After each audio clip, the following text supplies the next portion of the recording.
CBCT танин мэдхүй суурилсан энерги сэтгэлийн сургалтанд тавтай морилно. 3 дугаар бүлэг. Өөрийгөө танин мэдэх чадвараа сайжруулах.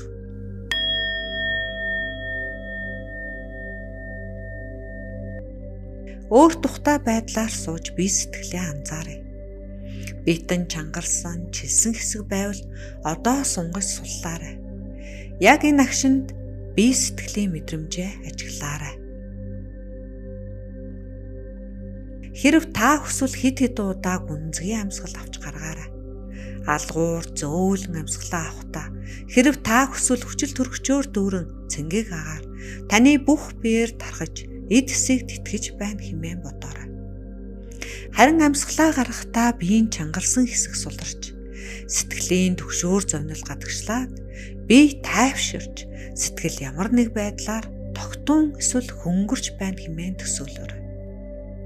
Хэрэг өнөөдөр сэтгэлээ тогтоох нь хэцүү байгаа бол хэсэг хугацаанд өнөөдрийн дасгалыг завсарлаж өмнөх бяцлаглаа хийж болно.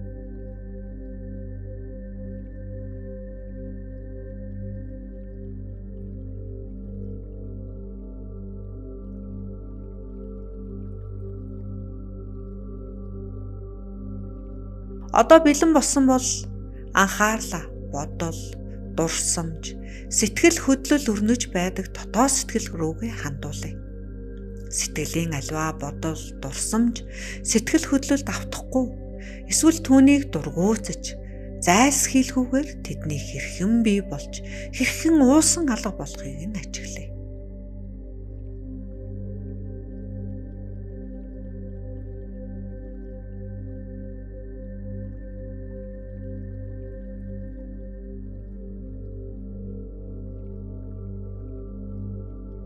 Өөрийн сэтгэлд яг одоо төрж байгаа сэтгэлийн янз бүрийн туршлагыг ажиглахдаа өөрийн сэтгэлийг гүндээ, дүлгөөн, тайван, гүн гүнзгий, уужим далай хэмээн төсөөлөөрэй. Сэтгэлийн янз бүрийн туршлага байдлыг таны далай мэд сэтгэлийн давлгаа эсвэл долгиотой нэгэн адил хэмээн бодъё. Далайн гадаргуу дээр давлгаа тодорхой нөхцөл байдлын улмаас бий болж тухайн нөхцөл үгүй болоход далайд шингэн амгалан тайван болдог. Ийхүү сэтгэл рүүгээ анхаарал хандуулахад тодорхой хэв шинж бүхий бодол, санаа зовнил, сэтгэл хөдлөл дахин төрж байгааг анзаарч магадгүй юм. Энэ үед тэдгээрийг зүгээр ажиглаад л өнгөрөөрэй.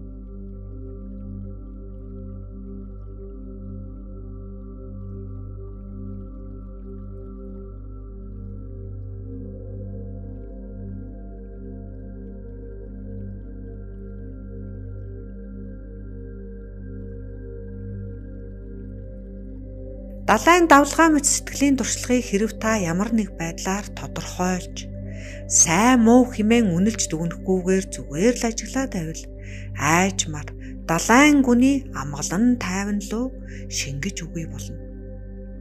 Энэ үед мэдэмсрээ аяндаа төрсөн сэтгэлийн амгалан дээр тогтоогоорой. Хэрв ийхүү шингэж үгүй болохгүй бол сэтгэлийн туршлагыг төрж хэрхэн алга болохыг нь ажиглаад л байгаарай. Сэтгэлийнхээ дотоод дурсгалыг ийхүү ажиглахдаа ямар нэг сэтгэл хөдлөлд автсан эсвэл ямар нэг бодол, түүх дурсамжийн уяанд орсноо ажиглавал тэр уяаг суллан тавиад буцаад сэтгэлээ хөндлөнгийнүүдээр ажиглаарай. Баг багаар нэг бодлоос нөгөө бодлын хоорондын зай нэмэгдснээр та сэтгэлийн тэрхүү орон зайд мэдэмсрээ тогтоох чадвартай болно.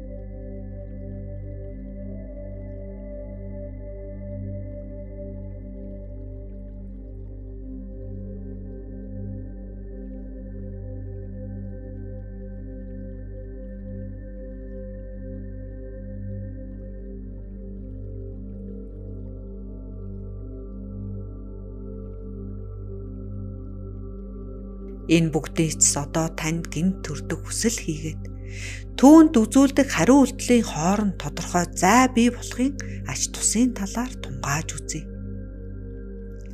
Галын оч хэрв салхиар өдөөгдөхгүй бол ойн төмөр болохгүйтай нэгэн адил.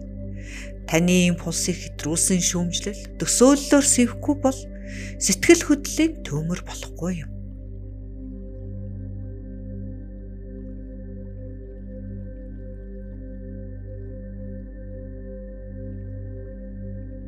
Энэ бяцлаглыг хийснээр танд төрсөн сайхан мэдрэмж, сайн үр дүнгээ сайн сайхан болоод бие сэтгэлийн дэмжлэх хэрэгтэй байгаа хэн нэгэнд хэрвээ та хүсвэл зориулж болно.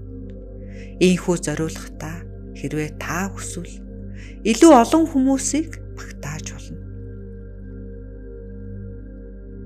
Бяцлаглаас танд төрсөн ухаарал, ур чадвар ойлголтоо өдөр тутмын амьдралдаа хэрэгжүүлэх хэмээн зорилго тавин бяцлаглаа төгсгөөрэй. Баярлалаа.